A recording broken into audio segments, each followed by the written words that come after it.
અવાજ આવે છે ને બધાને? આજે આપણે આ જે કાર્યક્રમ જે આજે શરૂઆત કરી છે, લડતની શરૂઆત કરી છે, આ લડતની અંદર આપણે મીડિયાના મિત્રો એટલે કે સમાજનો ચોથો પાયો કહેવાય છે, આ પણ આખી ટીમ અહીં ઉપસ્થિત છે. આપણે ખૂણે ખૂણેથી જે ગુજરાતના ખેડૂત ભાઈઓ પધારેલા છે, આ આપણે બધા ઉપસ્થિત છે. આપણો હેતુ, આપણું ધ્યેય એ 3 માંગોને લઈને અત્યારે છે. આ 3 માંગોને લઈને જે આપણે આ અલ્ટિમેટમ તૈયાર કર્યું છે, આ અલ્ટિમેટમની અંદર જે પ્રમાણે કાયદા મુજબ આપણે લડવાનું છે, આ લડાઈ છે આપણી એક દિવસની નથી. આ લડાઈ આપણી એક દિવસની નથી. આના માટે આપણે બધાએ લાંબી તૈયારી રાખવાની છે.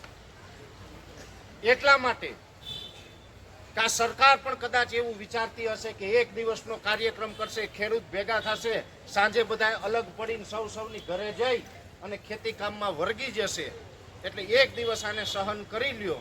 પણ આ કામ નથી કરવા. જો આવું વિચારતી હોય તો હું અહીંયા મીડિયાના મારફતે આ કાર્યક્રમના મંચ ઉપરથી કહું છું કે આ ખોડિયામાં પ્રાણ છે ત્યાં સુધી આ મુદ્દાઓ માટે લડતું રહેવાનું છે. એના માટે જ્યાં સુધી આ સરકાર આ 3 માગણી પૂરી ન કરે ત્યાં સુધી જે પણ કરવું પડશે, જે રીતે લડવું પડશે એ લડવાનું છે. પણ એટલો વિશ્વાસ ચોક્કસ આપું છું કે અમે ખેડૂત છે, જગતના તાજ છે, કાયદા કાનૂનને માનવાવાળા માણસો છે. કોઈ જ રીતે કાયદો હાથમાં લઈને નહીં લડીએ, કોઈ જ રીતે કાયદો હાથમાં લઈને નહીં લડીએ. પણ કાયદાની લડત એવી હશે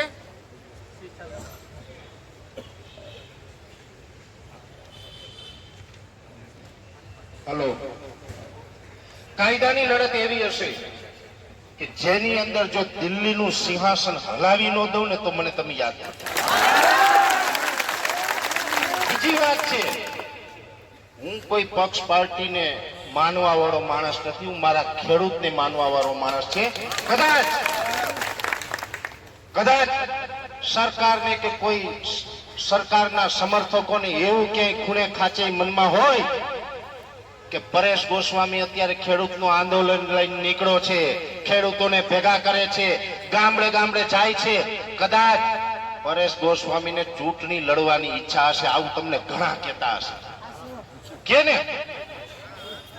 હું એના માટે હનુમાનજી નથી કે છાતી ચીરીને બતાવું, પણ એટલું કહી શકું, પરેશ ગોસ્વામી આ લોકશાહીની અંદર તાલુકા પંચાયત હોય કે ગ્રામ પંચાયત હોય કે જિલ્લા પંચાયત હોય કે વિધાનસભા હોય કે લોકસભા હોય કે કોઈ સહકારી ચૂંટણીઓ હોય, એક પણ પ્રકારની ચૂંટણી પરેશ ગોસ્વામી લડે ને તેથી માનજો કે આ સાધુમાં કઈક ફેર છે.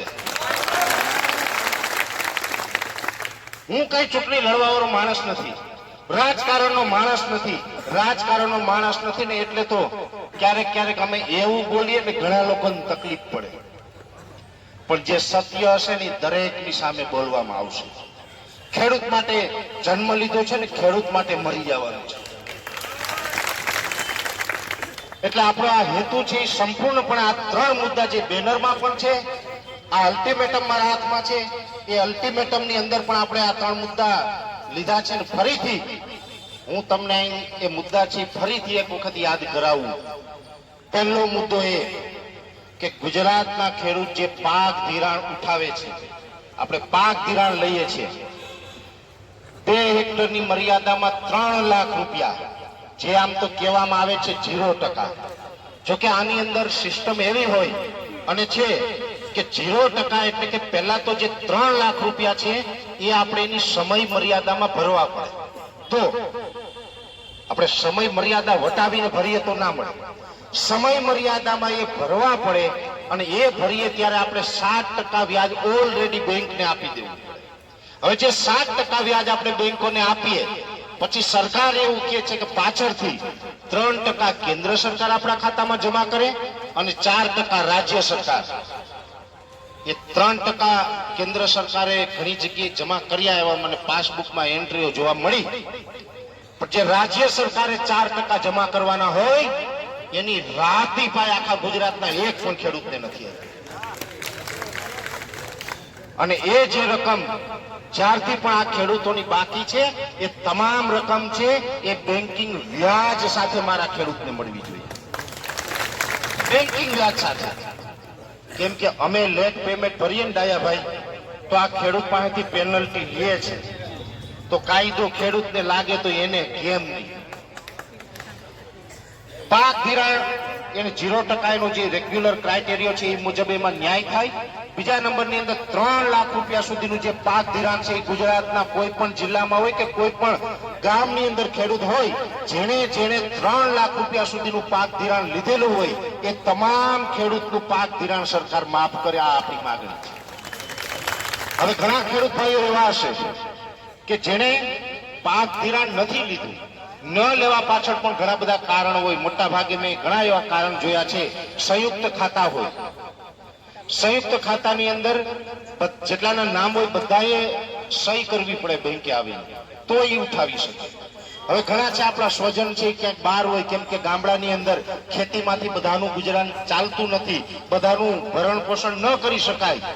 તો એવી પરિસ્થિતિમાં આપણા ગામડાના યુવાનો ઘણા એવા છે કે એક સિટીથી બીજા સિટીમાં, બીજા રાજ્યમાં, ઘણા બીજા દેશમાં પણ રોજગારી માટે ગયા છે. તો આપણે બધાને ખબર છે.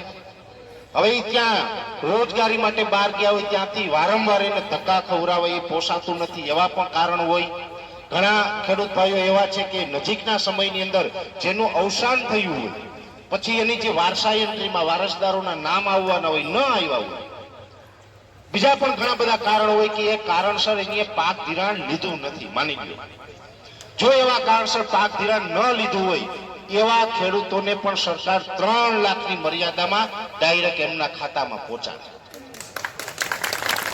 એટલે પાક ધિરાણ માફની અંદર આપણી આવી શરતો છે. બીજું 2019 ની અંદર રતનસિંહ બાપુ બેઠા કોઈ ગયા બે જો બાપુ રતનસિંહ બાપુ 2019 નો જે આપણો પાક વીમો પાસ તેમાં હાઈકોર્ટ સુધી લડ્યા. એક લડાયક વ્યક્તિ છે. ઘણી બધી પક્ષ પાર્ટી છે ને રતનસિંહ બાપુનો દરવાજો ખખડાવે, બાપુ આવો ને પાર્ટીમાં, પણ બાપુ કહે કે નહીં હો, હું તો ખેડૂતનું કામ કરવા વાળો છે, પાર્ટીનું નહીં. એટલે એ એકદમ નિષ્પક્ષ છે પણ ખેડૂત માટે લડતા રહ્યા છે. રતનસિંહ બાપુ હાઈકોર્ટ સુધી લડ્યા અને એ વીમો છે એ પાસ થયો. જે આજે 50% કરતા પણ વધુ ખેડૂતો એવા છે કે એમના એકાઉન્ટમાં એ 2019 નો પાક વીમો જમા નથી થયો. સાચું ને? તો એ પાક વીમો છે એ ખેડૂતના ખાતામાં જમા કરવામાં આવે. આ એક માંગણી. બીજી માંગણી છે ટેકાના ભાવે. ટેકાના ભાવે જે રીતે અત્યારે ખરીદી ચાલુ થઈ છે, હવે આમ તો અમે ઘણા સમયથી સરકારને અલગ અલગ પ્રકારની વિનંતી કરતા હતા કે ભાઈ 200 મણની મર્યાદામાં તમે આ ટેકાના ભાવે મગફળી કરો, 200 મણ. પણ સરકારે આમાં આપણી સાથે અન્યાય કર્યો છે. પહેલી વાત એ છે કે ગયા વર્ષે હું કાયદાકીય વાત કરું અને સરકારને પણ ચેલેન્જ આપું છું કે આંકડા સમજવા હોય તો આવો. અમે ભલે ખેડૂત છે પણ અભણ નથી. અમારા બાપાએ ખેતી કરતા કરતા ભલે કદાચ પોતે ભણ્યા હોય ન ભણ્યા હોય પણ મારા ખેડૂત ભાઈઓ પેટે પાટા બાંધીને એના દીકરાઓને ભણાવ્યા. આ વાત તો બધાએ માનવી પડશે. કા કૃષ્ણભાઈ? પોતે ભણ્યા નથી પણ દીકરાઓને ભણાવ્યા. અમે એમ કહીએ છીએ કે અમારા બાપાએ જેમ તેમ કરીને પણ અમને ભણાવ્યા, એટલે અમે તમારી સાથે વાત કરી શકીએ. જેની અંદર ટેકાના ભાવે, આમ તો ગયા વર્ષે જે આપણે મગફળીનું ઉત્પાદન આવ્યું હતું એ 44 લાખ મેટ્રિક ટન ઉત્પાદન હતું. એમાંથી 12.66 લાખ મેટ્રિક ટન સરકારે ટેકાના ભાવે ખરીદી કરીને બાકી ઓપન માર્કેટમાં વેચાણું. અને એના માટે 3 લાખ ખેડૂતોએ ટેકાના ભાવે વેચાણ કરવા માટે રજીસ્ટ્રેશન કરાવ્યું હતું. હવે આ વર્ષે પરિસ્થિતિ શું થઈ તો કે સતત પોષણક્ષમ ભાવ નથી મળતા, એટલે કપાસ હોય, સોયાબીન હોય, અન્ય પાકો હોય એનું વાવેતર ઘટ્યું. એનું વાવેતર ઘટ્યું ને સ્વાભાવિક મગફળીનું વાવેતર વધ્યું. મગફળીનું આ વખતે વાવેતર વધ્યું. એમાં સરકારી પાણીપત્રકના આંકડામાં આપણા મુખ્યમંત્રી સહિતના લોકોએ સ્વીકારેલી વાત એવી છે કે 66 લાખ મેટ્રિક ટન ઉત્પાદન આવવાની સંભાવનાઓ છે. જોકે આ સંભાવનાઓ હતી પણ જે છેલ્લું 25 ઓક્ટોબર થી લઈને 2 નવેમ્બર વચ્ચે જે માવઠું થયું એમાં આપણા બધાનું સપનું રોડાઈ ગયું. આ માવઠામાં પણ ખાસ સરકારે આ વર્ષે પણ શું જાહેરાત કરી તો કે અમે 15.21 લાખ મેટ્રિક ટન મગફળી છે એ ટેકાના ભાવે ખરીદશું. આ વર્ષે ખેડૂતોએ જે રજીસ્ટ્રેશન કરાવેલું છે એ 9,32,000 ખેડૂતોએ ટેકાના ભાવે રજીસ્ટ્રેશન કરાવેલું છે. તો સ્વાભાવિક રીતે 15.21 લાખ મેટ્રિક ટન મગફળી જો સરકાર ખરીદે તો બધા જ ખેડૂતોની સાથે ન્યાય નથી થવાનો, અન્યાય થવાનો છે. એટલે અમે રાયડો પાડીને કહીએ છીએ કે તમે જે કરવા જઈ રહ્યા છો એનાથી ખેડૂતોને અન્યાય થશે. જેથી કરીને તમારી ખરીદ ક્ષમતા વધારો. તમે જે 15 લાખ ટનની વાત કરો છો એટલો તમે ઓહરો કરીને ઓરા શકીન પાલભાઈ વટે માર્ગુન ખવડાવી દે.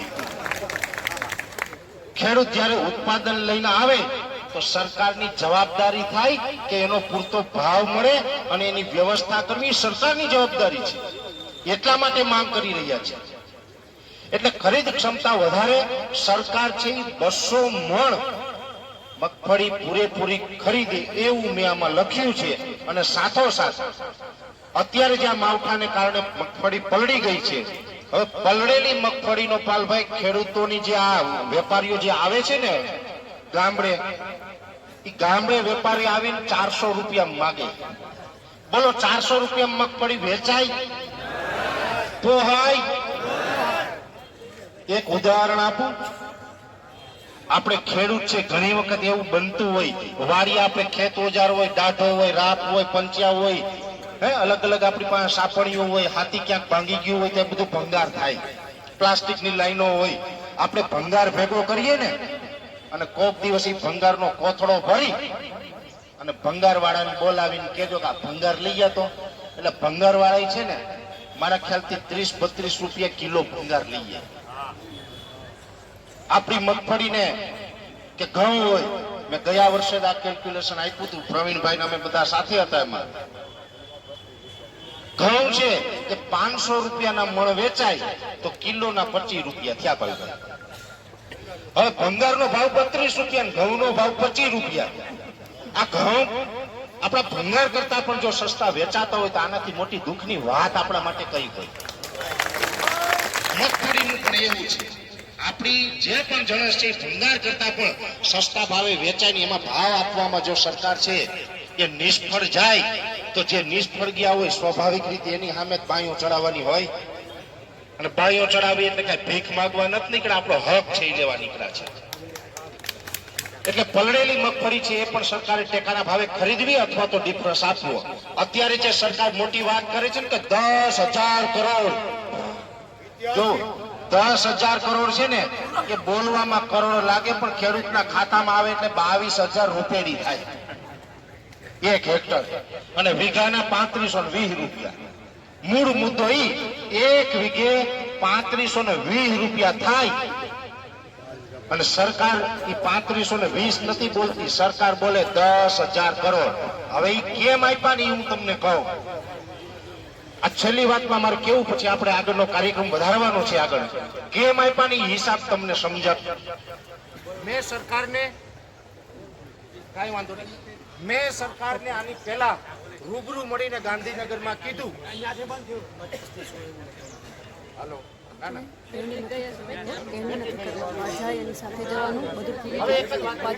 એક જ વાત રહી છે. સરકારને મેં એવું કીધું કે ભાઈ તમારે ટેકાના ભાવે ખરીદવી નથી, તમારે શું કરવાનું છે. ત્યારે તો માવઠું નહોતું, આપણી મગફળી કોરી હતી. એટલે મેં કીધું કોરી મગફળીના મેં કીધું 1000 રૂપિયાથી વધારે તો અમને કોઈ યાર્ડ આપવાનું નથી, એનાથી ઓછા આપશે. માની લ્યો કે 1000 રૂપિયા યાર્ડમાં ભાવ હોય, ટેકાનો ભાવ 1450 રૂપિયા હોય તો 450 રૂપિયાનો ડિફરન્સ છે. હવે 450 રૂપિયા પ્રતિ મળે તમે ખેડૂતના એકાઉન્ટમાં આ ડિફરન્સ છે જમા કરી હતી. બાકી અમારે કાંઈ ટેકાના ભાવે વેચવી નથી કે અમારે તમને દેવી નથી.